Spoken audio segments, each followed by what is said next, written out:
Tapi saya masih ingin menggali lebih dalam lagi nih Pak Kiai mengenai konflik ini, karena kalau kita lebih membuka lagi begitu ya, ketidakadilan itu selalu dirasakan oleh umat muslim loh Pak Kiai dari zaman dulu. Kalau kita lihat nggak pernah ada tuh pembantaian umat agama yang lain. Misalnya. Sulit untuk menerima bahwa ini tidak ada kaitannya dengan agama. Kalau untuk sekarang memang ada kaitan-kaitan yang lain, tapi selalu ketidakadilan itu lebih banyak dirasakan oleh umat muslim begitu.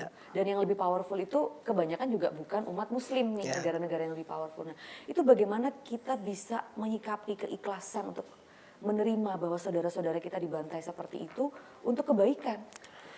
Kita nggak mungkin menerima. Itu dia sulit. Iya, nggak mungkin menerima. Yang bisa kita bangun kesadaran adalah dalam hukum ilmu sosial, mayoritas dan dominan itu selalu berkuasa atas yang minoritas dan yang terdominasi. Nah sekarang dalam konteks zaman kita sekarang, yang menjadi dominan dan mayoritas adalah yang non-muslim. Pernah ada zaman di mana umat muslim itu mayoritas dan dominan. Dan ketika itu mereka yang di luar Islam juga melakukan perlawanan terhadap dominasi umat Islam. Gitu. Dan mereka bangkit. Jadi kalau kita bicara pada konsep takdir, konsep pilihan, kita tidak mungkin mengatakan, ya Allah saya pasrah dengan penderitaan yang saya alami, itu nggak bisa. Tapi kita harus berpikir bagaimana caranya kita bangkit supaya kita tidak menjadi yang tersubordinasi. Bagaimana kita bisa menjadi yang dominan. Bagaimana kita bisa paling tidak berada pada posisi yang equal, yang sama dengan, sehingga tidak ada yang mendominasi satu dengan yang lain. Nah itu hukum sosial bekerja begitu. Siapapun yang berada pada posisi yang minoritas itu selalu terkuasai oleh yang mayoritas. Nah ketika yang mayoritas ini punya cara hidup, pilihan-pilihan yang ingin menekan yang minoritas, maka itu akan terjadi. Baik. Dan gitu. Saat ini memang umat muslim ya? Iya, ya, kita minoritas. Secara jumlah minoritas, secara kekuasaan minoritas. Baik. Secara pengaruh global minoritas. Gitu. Nah, itu yang harus dipikirkan, bahwa kita harus punya umat Islam ini dengan semua kelebihan yang ada. Itu harus menunjukkan bahwa dia bukan kelompok yang bisa didominasi. Itu yang perlu dilakukan. Dan itu butuh persatuan ya Pak? Butuh persatuan. Masalahnya di situ. Pada saat sekarang justru umat Islam malah terpecah-pecah. Terpecah belah ya, kalau kita lihat ya. Kalau kita bertanya itu, kenapa bisa terpecah belah? Karena yang dominan ini memecah belah ini. Nah, tinggal kita siklusnya ya. Oke, jadi sebagai anak-anak muda yang berakal dan punya misalnya pengaruh, itu harus bagaimana Pak? Kita harus mampu menunjukkan siapa dan bagaimana seharusnya kita sebagai seorang muslim. Bisa sejajar, bisa berpikir sama. Tapi memang itu butuh waktu yang panjang. Kalangan, katakanlah misalnya Barat, Eropa, bisa menjadi seperti sekarang, itu butuh ratusan tahun untuk bisa membalikkan. Islam itu pernah berjaya dari masa abad ke-8 Masehi sampai abad ke-13, 14, 15 Masehi itu masih dominan.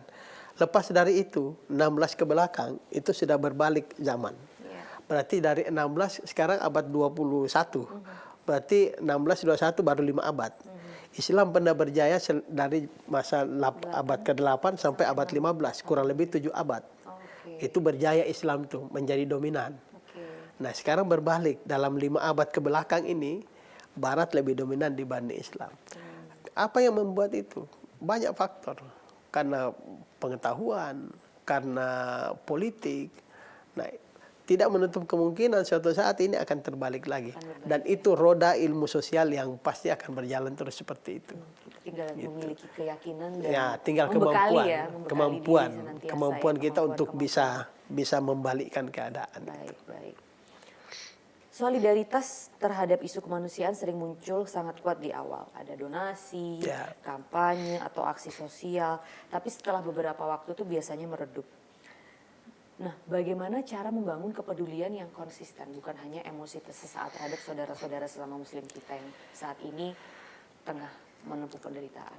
Ya itu tadi kita kesadaran sebagai ukhuwah.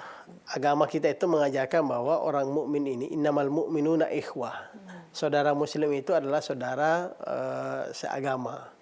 Satu saudara, sehingga apa yang dilakukan, apa yang dirasakan, dialami oleh umat Islam dimanapun sebenarnya itu bagian dari kesadaran kita, bagian dari penderitaan kita sebagai umat Islam. Nah, kita lihat kepedulian negara-negara, terutama Indonesia. Indonesia negara yang paling rajin berderma, meskipun bukan negara yang paling kaya gitu. Donasi kemanusiaan kita itu jauh melampaui negara-negara lain itu. Begitu melempar isu donasi apalagi kalau ada balutan isu-isu agamanya, itu cepat sekali masyarakat kita. Karena kesadaran itu. Karena dibalut dengan isu bahwa setiap donasi yang kita berikan itu ada pahala yang besar yang dijanjikan oleh Allah Subhanahu wa taala. Nah, kita sih berharap hal yang semacam ini itu tetap bisa berjalan dengan baik, tetapi kita juga harus melihat dengan baik bahwa donasi kemanusiaan itu tidak harus diarahkan pada wilayah konflik semacam itu. Masyarakat kita, saya pribadi itu sering melihat di sekitar kita ini banyak sekali orang yang membutuhkan itu. Jadi tidak harus masuk ke wilayah perang, tidak harus masuk ke wilayah konflik. Bencana yang kemarin, bencana di Aceh, bencana di Sumatera, kemudian masyarakat di sekitar kita ya juga masih banyak membutuhkan. Nah, kesadaran sosial itu memang harus dibangun secara terus-menerus oleh masyarakat kita ya. Itu perlu menjadi sebuah kesadaran kolektif sebagai anak bangsa untuk membangun itu. Gitu. Kalau melihat sejarah panjang konflik di Timur Tengah, itu masih ada harapan untuk perdamaian nggak sih Pak Kiai? Insya Allah ada harapan ya. Pasti ada harapan untuk berdamai dan kita nggak boleh putus harapan. Berdamainya kalau sumber dayanya dikuasain dong sama negara yang berkuasa itu.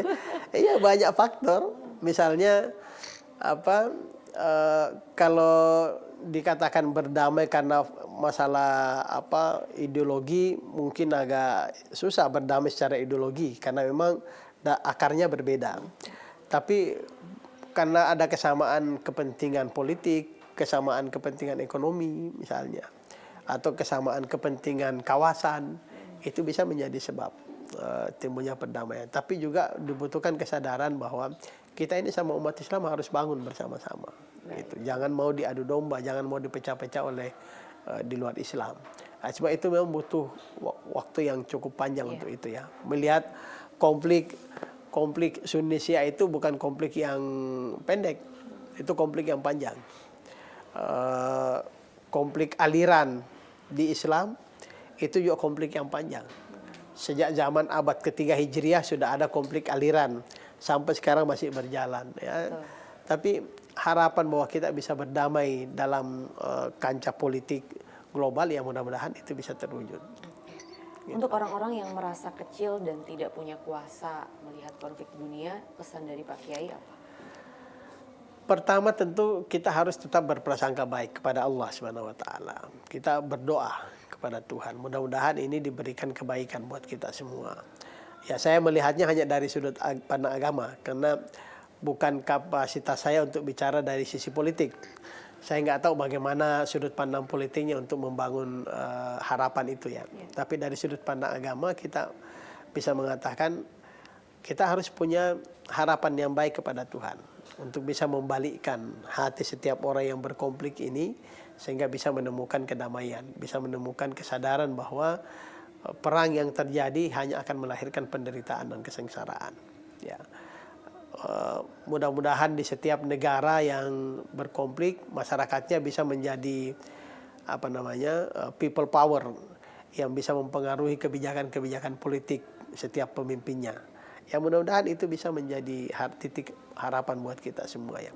Sebagai masyarakat biasa ya kita mengikuti konflik itu dalam kesedihan sambil kita mengangkat tangan kepada Tuhan, mudah-mudahan Allah memberikan kebaikan buat kita. Gitu. Kalau ada satu hal kecil yang bisa kita lakukan dari rumah agar misalnya juga berdampak pada kemanusiaan global, apa sebaiknya yang mulai bisa kita lakukan? Segala sesuatu itu dimulai dari diri sendiri sebenarnya. Konsep kita manusia ini Allah itu menciptakan kita dengan kebaikan yang tadi ya. Maka ya paling tidak kita selalu berusaha untuk berbuat baik kepada orang. Itu paling sedikit yang bisa kita bangun kesadaran dalam diri kita. Kalau kita nggak punya peran global yang cukup baik, ya minimal pada lingkungan kecil kita bisa menampilkan kebaikan itu pada keluarga, pada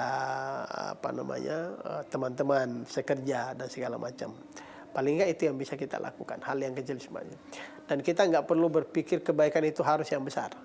Kebaikan itu yang kecil-kecil itu kebaikan, dan Allah pasti memberi nilai pada setiap kebaikan yang kita lakukan. Bisa jadi kebaikannya kecil tapi nilainya besar di mata Allah. Poinnya bukan karena seberapa besar perbuatan itu, tapi seberapa tulus dia melakukan kebaikan itu. Itu yang paling penting untuk kita sadari. Mungkin yang terakhir juga Pak Kiai, di hari yang fitri ini pesan bagi umat Islam untuk selalu bisa bersatu, paling tidak secara pemikiran begitu ya, agar itu tadi insya Allah kita bisa membalikan lagi keadaan dari yang sekarang kita menjadi minoritas menjadi mayoritas. Ya, Islam itu dianjurkan untuk berpengetahuan. Dan kalau kita melihat sejarah konflik itu, proses pembalikan ini itu selalu bertitik tolak pada penguasaan ilmu pengetahuan. Dulu sebelum Islam berjaya, yang berkuasa Yunani, Eropa Barat. Dia berkuasa itu karena kekuatan pengetahuan pada filosofi Yunani. Kekuatan pengetahuan filosofi Yunani bergeser ke Islam sejak abad pertama Hijrah, abad kedua Hijrah itu mulai masuk penafsiran-penafsiran dari buku-buku filsafat Yunani dengan penafsiran yang bernuansa Islam. Lalu kemudian membentuk pengetahuan yang sangat Islami. Berkembanglah filsafat Islam, berkembanglah misalnya ilmu pengetahuan eksak di dunia Islam. Islam menjadi dominan. Nah sekarang dunia kita ini, Barat bisa menguasai ini karena keahlian mereka dalam ilmu pengetahuan. Dan pengetahuan sekarang sudah begitu hebat, begitu canggih. Dengan teknologi yang sekarang bukan lagi bicara bulan per bulan pergantian, tapi bisa bicara hari per hari. Ada saja perubahan dalam ilmu. Kita harus mengejar itu. Harus bisa membaca zaman ke depan. Bagaimana caranya pengetahuan itu bisa menjadi kekuatan. Itu yang bisa kita lakukan untuk kalau mau membalikkan, ya para ilmuwan-ilmuwan kita harus berpikir ke arah sana. Itu saya kira. Baik Kiai Haji Mas'ud Halimin, terima kasih sudah bersedia buka-bukaan di Open the Door bersama kami. Minal aizin wal faizin. Minal aizin wal Pak faizin, Kiai, maaf lahir dan batin. Sama-sama. Dan itulah tadi Open the Door edisi Idul Fitri bersama Kiai Haji Mas'ud Halimin. Semoga membawa manfaat dan juga pengetahuan yang lebih bagi kita semua.